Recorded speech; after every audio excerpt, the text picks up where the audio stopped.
ವರ್ಷಕ್ಕಿಂತ ಮುಂಚೆ ಇಂಗ್ಲಿಷ್ ಕಲಿಯೋಣ ಬನ್ನಿ. ಇವತ್ತಿನ ಟಾಪಿಕ್ ಅಪಾಸ್ಟ್ರಫೀಸ್. ಇದನ್ನ ಎಲ್ಲಿ ಹೇಗೆ ಯೂಸ್ ಮಾಡೋದು ಅನ್ನೋದು ಬಹಳ ಜನಕ್ಕೆ ತುಂಬ ಕನ್ಫ್ಯೂಷನ್ಸ್ ಆಗಿರ್ಬೋದು.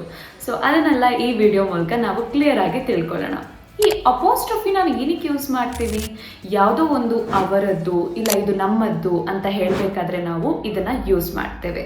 ಬಟ್ ಆದರೆ ಇದರಲ್ಲಿ ಬಹಳಷ್ಟು ನಾವು ನೋಡಿಕೊಂಡು ಯೂಸ್ ಮಾಡುವಂಥ ವಿಷಯಗಳಿದೆ.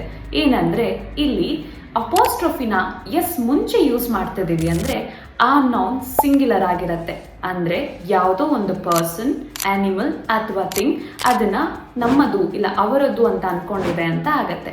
ಫಾರ್ ಎಕ್ಸಾಂಪಲ್ ದ ಡಾಗ್ಸ್ ಬೋನ್, ಈ ರೀತಿ. ಅದೇ ಅದು ನೌನ್ ಪ್ಲೂರಲ್ ಆಗಿದ್ರೆ ನಾವು ಆ ಅಪಾಸ್ಟ್ರಫಿನ ನಂತರ ಯೂಸ್ ಮಾಡ್ತೇವೆ. That is the dogs bones, ಈ ರೀತಿ. ಹೋಪ್ ನಿಮಗೆ ಈ ಅಪಾಸ್ಟ್ರಫಿನ ಯೂಸೇಜ್ ಕ್ಲಿಯರ್ ಆಗಿ ಅರ್ಥ ಆಗಿದೆ ಅಂತ.